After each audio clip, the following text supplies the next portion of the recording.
David, Kelvin, thank you for taking the time to speak with us today about your journey to vehicle health. Capital District Transportation Authority is located in the capital region of New York and services the 4 cities that make up the region. I understand from our previous conversations, your agency has 275 fixed route buses, 30 paratransit vehicles, and 8 trolleys. Do you also have electric vehicles right now? Yes, we have 4 electrics right now, and we're planning on getting 4 more.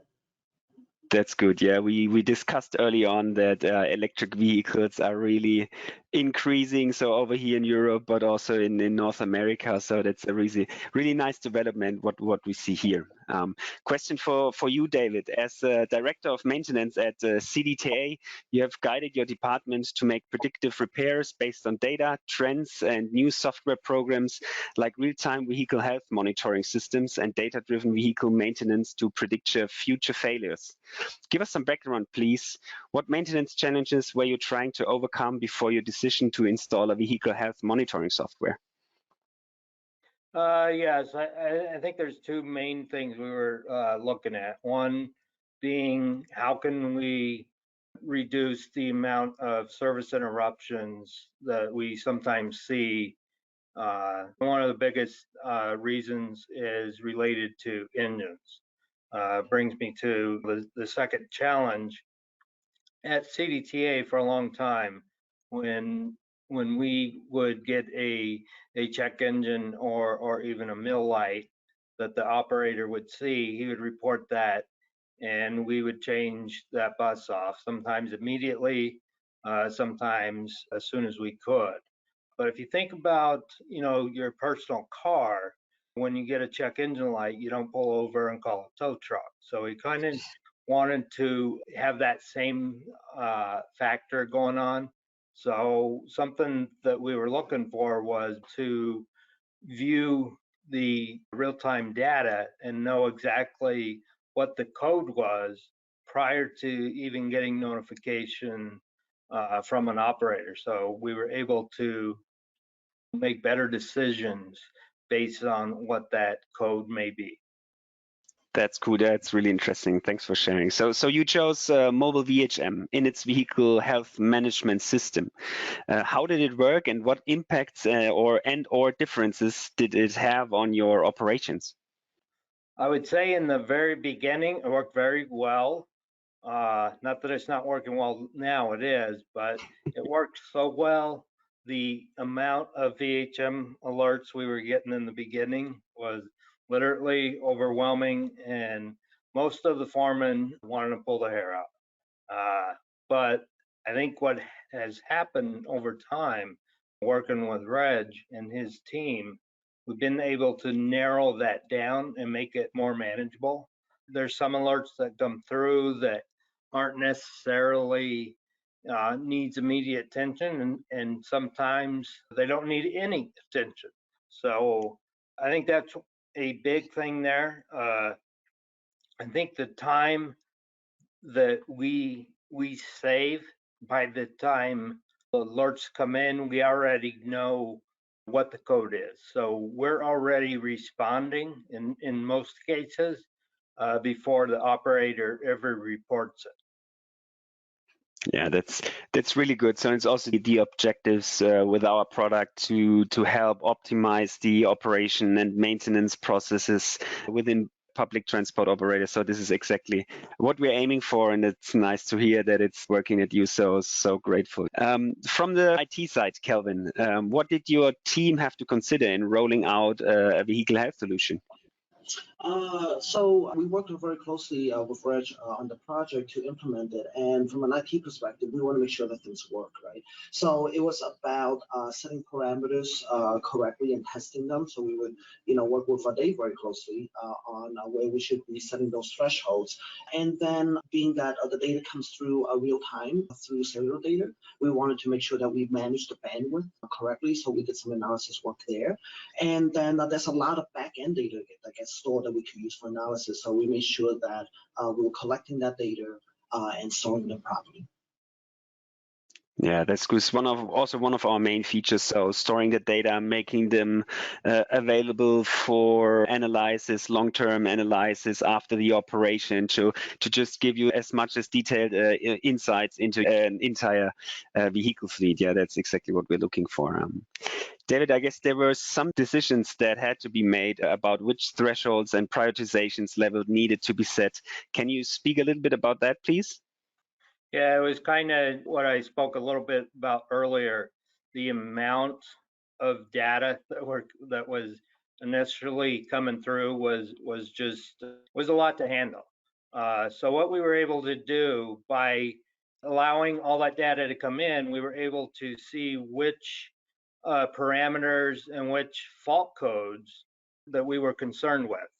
So what we did is we narrowed down a few of the parameters, things like engine oil pressure, engine coolant temperature, the DEF level, crankcase pressures on the transmission side, the oil temp. There may be a few more that I'm missing, but we were able to, set parameters that we would get alerts prior to these certain conditions that would set any fault code. So by doing that, it would actually allow us time to respond to that bus if needed. So that was an advantage by setting those parameters up prior to any failure actually occurring to the vehicles. And then after time, what we realized was you got all these parameters, you got all these fault codes coming in, but how are we responding to them? One of the biggest things that we were trying to achieve was handling the check engine, the mill light, a little bit different than what we've done in the past. So we actually set priority levels with different color designation and specific actions that our supervisors would take.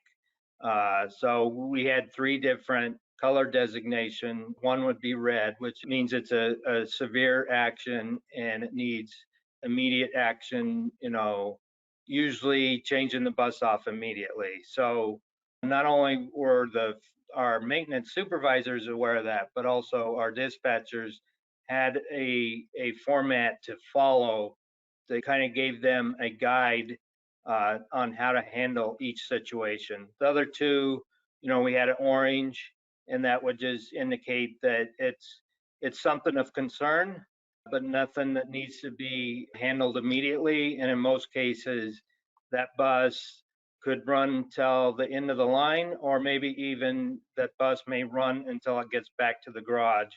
And then at that time, we were able to, address the issue at hand. And what that also did was it allowed us to keep the bus out without causing impact to our passengers, which was a big goal that we were looking for. And then the last one is a blue, and that means that no immediate action needs to be taken. And when the bus returns to the garage is when we'll address the fault code. Yeah, thanks for sharing. Yeah, that's also what we see as very important. Is so, as you can imagine, so buses right now these days are like computers. Yeah, there's so many data you can get out of a bus. So it's really one of our objectives to prioritize them, to categorize them, and to make them as valuable as possible for you as an operator, for sure. Question for Kelvin: who are your stakeholders, and what process do you have for keeping them in the loop and a vehicle as an alert? Yeah, I'm glad you asked that, especially about the processes, because from an IT perspective, aside from making sure things work that I talked about before, we always think in terms of people, process, data, and tools. We just talked about tools and data. So what we found in implementing the tool in our business process is that it's not only that maintenance need to know about the alerts, but transportation, particularly the radio controllers, who are the ones with the only direct line, if you will, to the operators, they need to know. So one of the things that's wonderful about the tool is that when the alert pops up, an email gets sent and is sent to both teams. That eliminates a little bit of lag time, right? Whereas if only one of those two teams know about it, now they have to get hold of the other team, which is the way that we operated before. Before this, operator called in to the radio controller, then the radio controller have to go try and find a maintenance foreman. Now the radio controllers and foreman have the same information at the same time they would have gotten an email. This wasn't part of the original specs, but Reg was kind enough to also make a log of the emails available so that I could write a fairly simple tool to display that information. So we have this little very simple web page that refreshes itself, and it's just constantly looking for new alerts that are coming through, and we put that on our video wall. And then on top of that, using those logs, again, talking about processes, right? So we just talked about, okay, the VHM tool is helping us know when something might be going wrong with the vehicle, but then there are all this follow-up stuff that needs to happen. So for instance, the two sets of people I'm talking about, the radio controllers per our process needs to start a mobile forms form to capture the event. So by having those logs available from VHM, knowing what emails went out, now we're also able to check, hey, we know we got an alert at a certain time, at a certain day. Did we get the corresponding mobile form? And we can make sure that people are basically doing what they need to do. And then it's the same thing on our maintenance side. You can imagine that with a maintenance software, we use Sphere, and when we receive a VHM code, we're reacting to it. That work needs to be captured in that system. It's a work order. So now we're also able to check. We got a VHM alert, but did we get the work order? Are people doing what they're supposed to do? Capturing all the information, so on and so forth. Yeah, that's really nice. Can you a little bit describe the live feed alerts, how they work? Yeah, so basically there's a little, I'm gonna get really geeky. Hopefully somebody on this call will appreciate it. When the VHM email goes out, there's a text log file that also gets a new row added. I have a little Power script that reads that log file, and it's just constantly looking for new alerts, and basically writes a web page that refreshes itself. So this web page just like every 30 seconds or so, just like, do I have new stuff? Do I have new stuff? And it'll display about the last 30 minutes. Cool. That's the threshold that we set of alerts, right? So if you're a radio controller, you can look up on our video wall and go, oh, okay, that bus is having problems. And there are actually, so if I get really, really geeky, there are actually two versions of it. One version is for the maintenance team, one version is for the transportation team. And per the process that I just described, the one for the radio controllers, the web page will stop showing an alert when it finds that the mobile form record was created.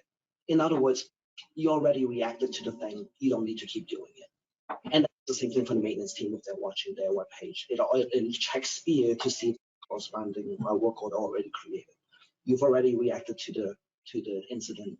You don't need to know. Cool, perfect. Thanks for the detailed explanation. Yeah, David, go on. Something there what the Calvin said, and this was one of the things that we didn't have in place. It wasn't part of the scope. This was just something that we seen the need based on, our maintenance supervisors are doing, a lot of different things throughout the day, and they're not always in the office where they can see the web page or get the email alert. So what we found that it was to our advantage if the radio controllers, which are in the office, they see the video wall, they see the alerts constantly, but we also added the road supervisors to this as well. So we have multiple people at CDTA getting these alerts. So not just one person is kind of in charge of making sure that the alert is seen and acted on. We have multiple people to see that, but it is good to have one person overseeing the entire project though. Yeah, that's really cool. So you're sharing the responsibility for the fleet operations, which is a really wise decision. Yeah. Another question for you, David. Did CDTA experience any other challenges that other agencies might face too? And if so, could you share those experiences, please? I think I mentioned it already. The amount of alerts that come through in the beginning, it's definitely overwhelming. the amount of alerts that you can get in an hour in the course of a day. It's kind of amazing that there's that much going on, but you're not talking about one vehicle. Kind of go back to thinking about your car. You got one car, maybe you got two. If you got a large family, you got three. But when you're talking about 275 vehicles, there's an enormous amount of data that's coming in. So being able to figure out what works for you, what you're concerned with, and kind of managing that for your operation. I think it was the biggest challenge we had, and I don't think the transit operators are very similar, but some do things a little bit different than others. So you got to find out what works for you. Cool. Thanks for sharing. Yeah. Maybe also a next question for both of you, or maybe to round it a little bit up. So we'd really be curious to know, how has your life changed with mobile VHM? How did we affect your operation? So you told us a lot. Maybe you have some specific points you like to highlight. I think one of the biggest things that we've seen very quickly is it allowed us to make better decisions. As I stated, our previous policy was just to change the bus off, but knowing what that code is changes everything. You can make decisions based on what that code is, what you know about that code. You can leave the bus out. Maybe it's a severity that you need to go get it. Maybe you were allowed to leave that bus out there and change it off at the end of the line. So yes, you're still going out after a bus and using resources for that. But the main thing that we were looking for was to reduce the amount of service interruptions. So we want to keep those buses in service and not affecting, our passengers. Our passengers, our customers are the most important thing to us, and making sure that when they get on a bus, that it gets to their end destination on time. So I think that was a big life-changing thing. I can't imagine now, after having VHM for a few years, I can't imagine not having it. We are dependent on this real-time data coming in every single day. That's really nice to hear. Yeah, that's exactly what we are aiming for. So we are supporting you guys in the day-to-day operation, and we're really glad that we are also improving your service quality for your passengers. Maybe a little bit beside of mobile VHM, a question for you, Kelvin. So you're also working on implementing another module of in it that is called a driver support system. Can you tell us a little bit more about it? Yeah, certainly that was part of our requirements for the big project, system overhaul, which includes what we call and your calls a support system, which another word for it might be driver behavior monitoring, basically looking at acceleration, braking, turning, idling, full throttle. We are mostly focused on acceleration, turning, and braking as our kind of primary KPIs, if you will, numbers to look at. And we've been collecting the data and looking at it on and off to try to figure out where we're at. And we are right now running a kind of a second or third phase of a pilot program of actually turning on the alerts on the co-pilot. So since we've got the new system, we've been collecting the behaviors. We just haven't told the operators, if you will, or made it obvious to the operators that that's happening. But now on a subfleet, recently we turned the icons on so that we can get some feedback from operators and also see if it's changing their behavior. Some initial analysis has shown that it is changing behavior. And that's the project we're working on. But I can tell you that our ultimate goal is to use those three factors along with some other data that we have about the operators' behavior from other systems to put them all together so that we can put some sort of, for lack of a better term, scorecard, so that the relative score between operators can direct us toward how to improve our training programs. So to kind of head off having problems, try to identify, so for instance, maybe identify drivers who are starting to exhibit poor driving behavior. That's really interesting. So the reason why we sometimes put it together is because it has the same databases. So it's using the vehicle data. So we often put it together, but it's two different modules. And we're glad you have such great plans with our solutions. Yeah. Anything else you want to add before we move to the questions of the crowd? All right. Then I would say we jump right into some questions. So considering the time, so we have 1 minute left officially, maybe we can put in 1 or 2 questions and then we close the session here. So got a question here. So is there a map functionality in mobile VHM where I can see buses and parameters in real time? I guess I could take that. So as part of the roadmap there, Max, is we do have something called this real-time cockpit dashboard. It allows you to view in real time as if you were actually driving the vehicle, details of exact GPS location, the current speed, and also check engine lights that also come up as well. So that is something in a roadmap that will be deployed in the future to allow maintenance staff, operators to use applications to dive in directly as if they were in a driver's seat to see what's happening. That would also further support some of the maintenance staff and their analyses of what to do next with the vehicle, depending on the codes. Cool. Perfect, Reg. Thank you. So maybe one last question here. So it's also a little bit about electric vehicles, also a question for Reg. Can the state of charge be monitored with a mobile VHM in real time at electric vehicles? Exactly. So as long as we have the corresponding definition file, we could track any variable as part of VHM, including state of charge. So that's something that we've done and implemented at some other agencies as well, and even down to different levels like battery temperature as it relates to electric vehicles and maybe even ambient temperatures as well for sport electric vehicles. But yeah, those are all things that can be monitored from VHM. And as you guys have heard through this webinar today, there's a lot of custom features and a lot of capabilities that we're able to implement and tailor suit to the agency that we're willing to help with. So thanks so much, guys, for the feedback and support during all this. Yeah. Perfect. So you summed it up really good. So a massive thank you from our side to you, Kelvin and David, for sharing your experience and some insights of how you are using mobile VHM and then in the near future also mobile efficiency, the driver support system. So massive thank you for the nice feedback. And I'd say if you like to get in contact, just click on yes, please contact me, and I'd be happy to contact you then. Also can connect you with Kelvin and David. So it's a pleasure for me to being here. And yeah, thank you very much, guys. Thank you.